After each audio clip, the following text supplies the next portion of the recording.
Alright, so EVO 2023 wrapped up this weekend and it was insane. The Street Fighter top 6 in particular was absolutely nuts, and seeing Street Fighter 6 for the first time at high level competition at EVO was nuts. The grand finals in particular, Mena RD against Angry Bird, having Mena actually reset the bracket, going back and forth between Luke and Blanca against Angry Bird's Ken. Everybody went to Memphis a few times during the tournament, which was really cool. And also shout out to voice actor Alex Lee, because there's a bit of a crossover here. Not only is he the voice of Luke in Street Fighter 6, but he also voiced Sonon in Final Fantasy VII Remake's Intermission DLC, which is pretty dope. And I was on the edge of my seat during the entire thing. Props to all of those players. I'm a huge fighting game fan. I know I mostly cover Final Fantasy on my channel, so I don't expect a ton of people to check out this video, but growing up, I really loved fighting games.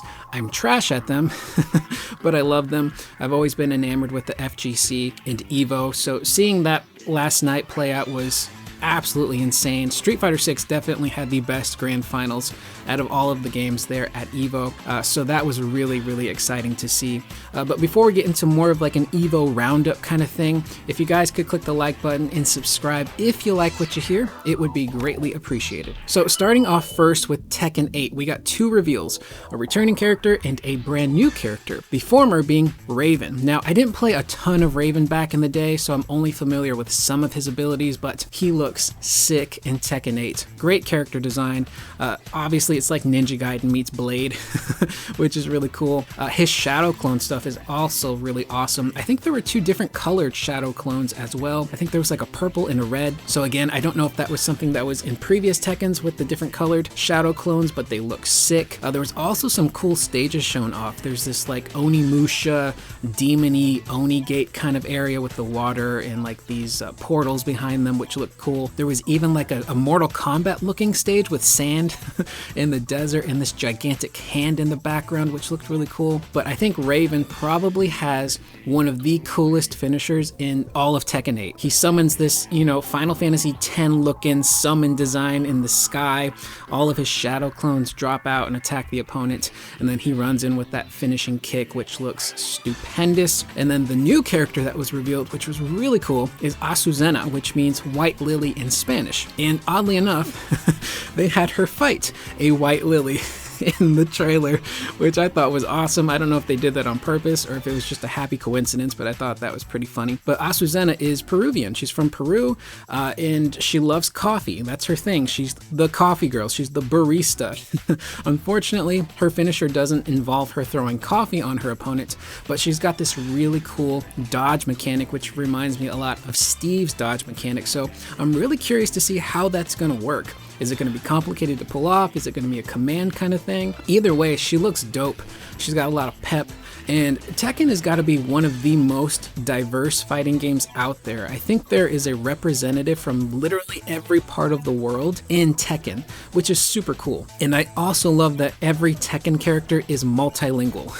It doesn't matter if one's speaking Japanese or Spanish or what have you, they all understand each other, and that is super cool. But the Tekken 8 stuff was awesome. And of course, I still have my fingers crossed that we can one day soon get Tifa Lockhart into Tekken, hopefully as a guest character in Tekken 8. She would be perfect for the franchise. She's literally built for Tekken. I went over her moveset in a previous video if you'd like to check that out too.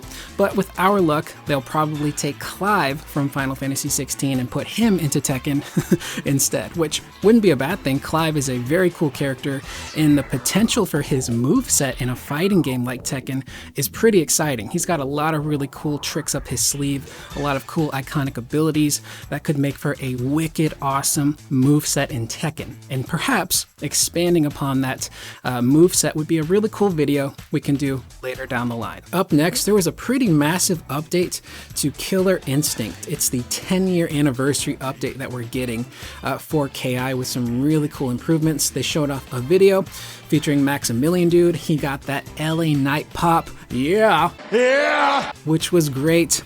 but they talked a lot about bringing KI back. Now, it's not a new KI, but there's going to be some pretty substantial changes coming forward with a 4K resolution patch on the series consoles, that's X and S, improved matchmaking, and a balance update, which is insane. So I've only played a little bit of KI, and the little bit that I played, I really loved. I love the character designs, I love the music, I love how the music is integrated into the combat itself. That was always something that was really cool. I played a little bit of old school KI back in the day as a kid, but I never really got into the franchise, but I've always kept up with it. And it's been kind of frustrating to see Microsoft not do a lot with the KI brand, especially in a time where they really need great exclusives to compete with people like Sony and Nintendo, and you've got one right under your belt that you're not utilizing, Phil Spencer.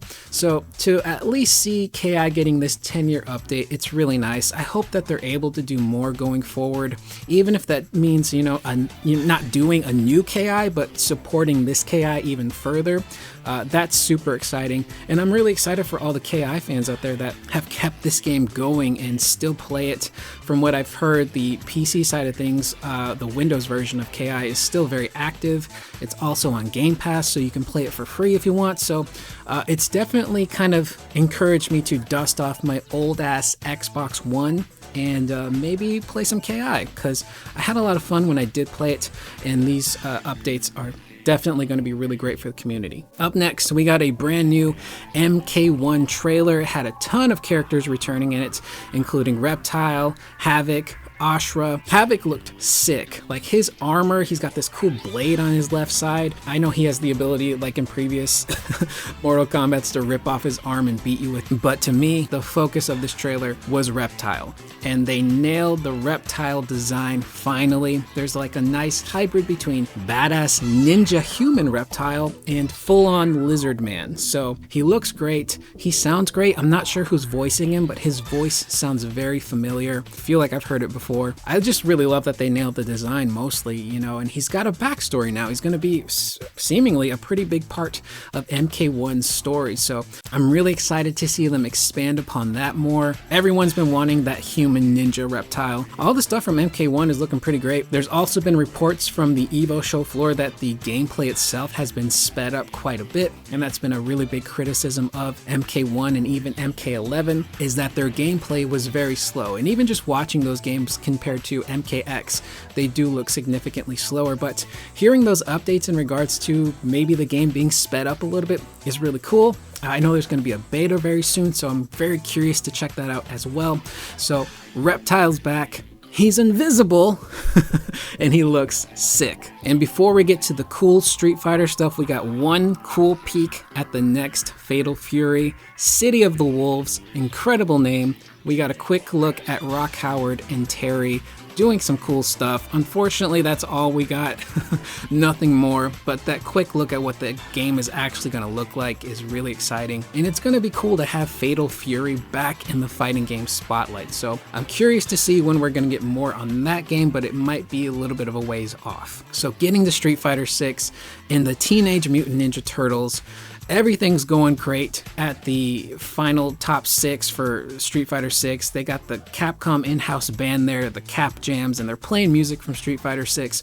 And then suddenly they start playing the Teenage Mutant Ninja Turtles theme out of nowhere, which got everyone excited and also kind of confused. And it turns out there's going to be a really cool collaboration between the TMNT brand and Street Fighter 6 for the Street Fighter 6 Battle Hub Arena. So we're going to get character skins including all 4 turtles, accessories including the bandanas, emotes, chat stuff, wallpapers. It's going to be sick. Now these aren't official like turtle characters that you can pick. You can't pick Leonardo and go into a versus battle in story mode or in the versus mode. These are just character skins meant for your avatar in the Battle Hub. However, you can compete in those Battle Hub fights.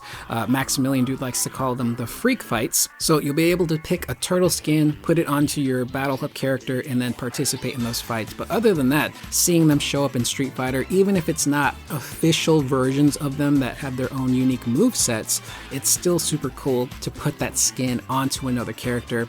Seeing Raphael in the trailer with the Ken skin doing his super is super cool. So that's really exciting. This update in particular I thought was so cool. And that's kind of what spurred me doing this whole video, is seeing how cool the FGC really is, and seeing these collaborations between different companies on their games and reviving old games, and just seeing like the joy of EVO and the competition, and this being not just the biggest EVO ever, but the biggest esports event ever set by the original esports community, the FGC. And I'm still not sure how I feel about the term esports. It feels kind of like a four-letter word, but that is the video. It's very different from what I normally cover, and I don't expect this to do well, but I really enjoy talking about this stuff. So if you guys have any comments, leave them down below on any of the stuff that we talked about in today's video, any of the stuff that went down at EVO, some of the cool, exciting announcements. I am Curious Corduroy. I will see you guys in the next video. Please remember to always be excellent to one another.